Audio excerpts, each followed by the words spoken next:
song's about, which certainly helped. I mean, the project is really funny at first, but I think that's just because it seems novel. Because the songs themselves, when you just scratch the surface, aren't funny.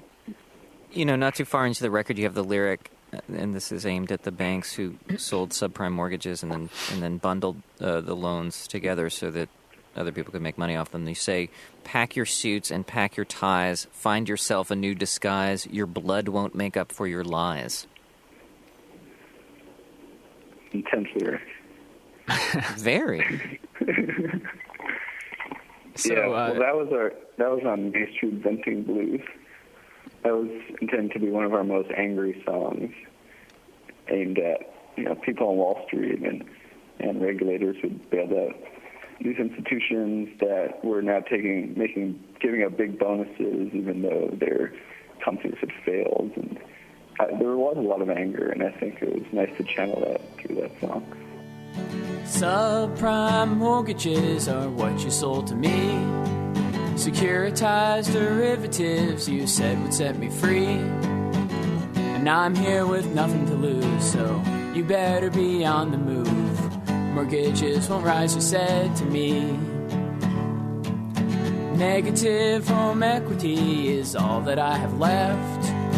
Credit cards and ninja loans and just a pile of debt. Pack your suits and pack your ties. Find yourself a new disguise. Your blood won't make up for your lies. I mean, there is a kind of anger and darkness and storytelling throughout it. And it feels like, in a way, like these are the new protest songs. Like, this is what there is to be. I mean, obviously, we're also involved in two major theaters of war, at least. But it's almost like, if the folk music and protest music movement were still robust now, like, you guys would be one band of many who are singing about this. I think that's an interesting way to put it, because I think something also about Main Street Venting Blues and kind of indicative of kind of the anger and the anxiety during the whole recession has been, we're not really sure. We feel angry, but we're not really sure what we're angry about. Again and again, I'm the only one to pay. There's kind of a general feeling of, again, anxiety, and that people have been screwed over, but there's so much disagreement over whether it's, it was a fault of the free market or the fault of specific companies or the failure of too much regulation or too little regulation. So in some ways, I think it's a much less clear protest song in terms of there not being a clear antagonist.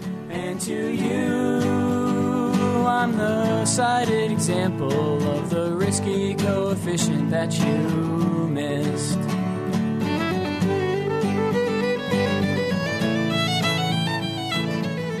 Kyle Thompson Westra and Ryan Stotland are also known as the Bull and the Bear.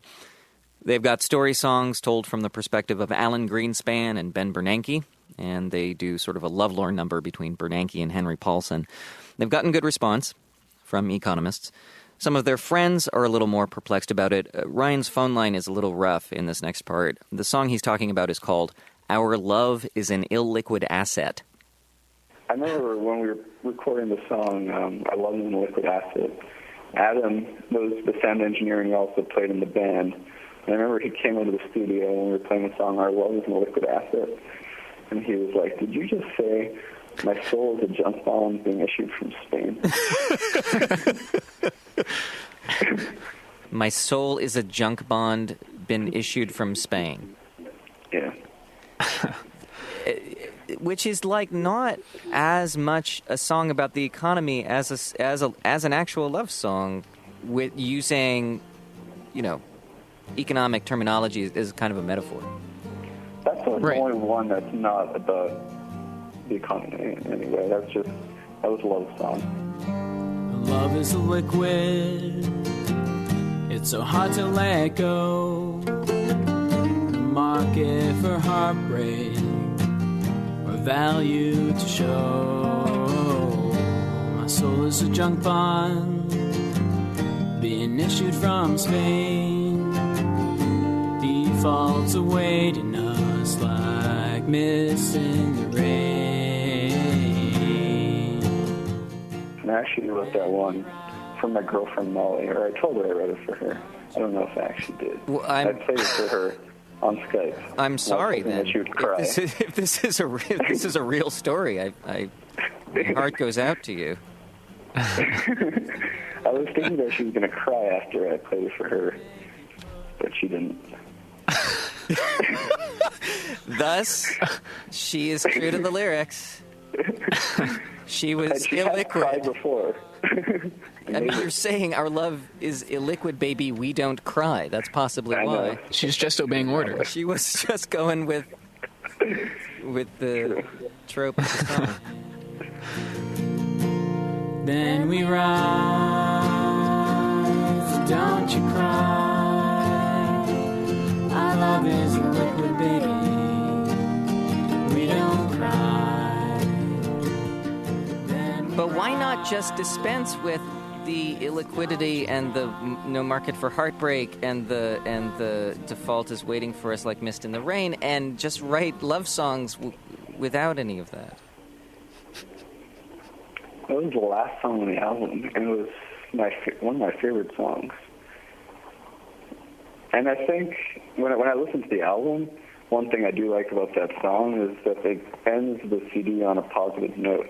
It could be seen as a song that gives hope that, like, we're not going to break up, or we're going to persevere, and it could be about the economy, that our economy, and we're going to persevere as well.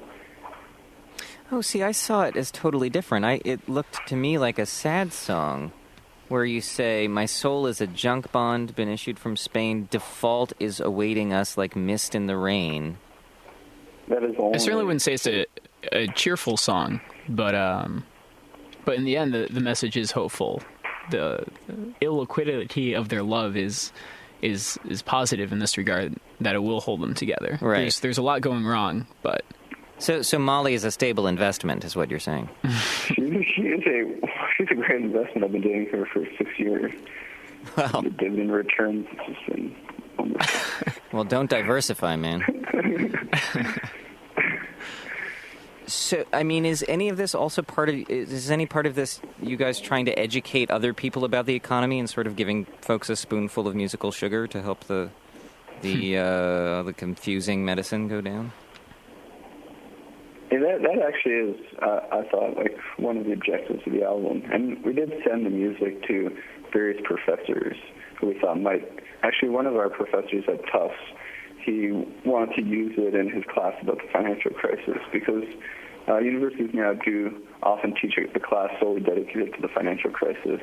And just like how some textbooks will have cartoons or fun things to make learning a bit easier, I thought our CD could do that because it does sort of go over all the major stories of the crisis and the recession that followed it. God, that must have been really high praise for you guys. Yeah, it kind of was. If you could appeal to professors who really know this material, and professors who taught you the material. I mean, right. you know, it's really, like you've made good, son. Yeah, it is. Yeah, it's really nice.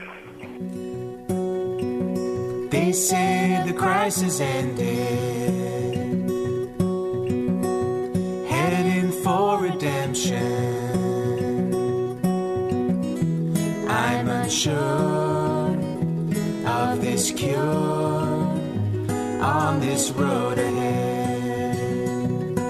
Ryan Stotland joined us by phone from his office in Brazil. Kyle Thompson Westra was at Monitor Studios in Washington, D.C. I asked them if they're thinking of going on tour, and they said they were, maybe starting with the annual World Economic Forum at Davos. Until then, you can find out more about their music at our website, thestory.org. Is it over yet?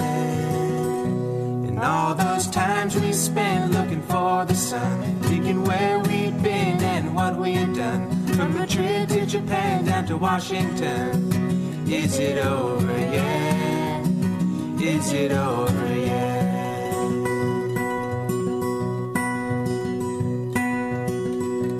From Madrid to Lisbon.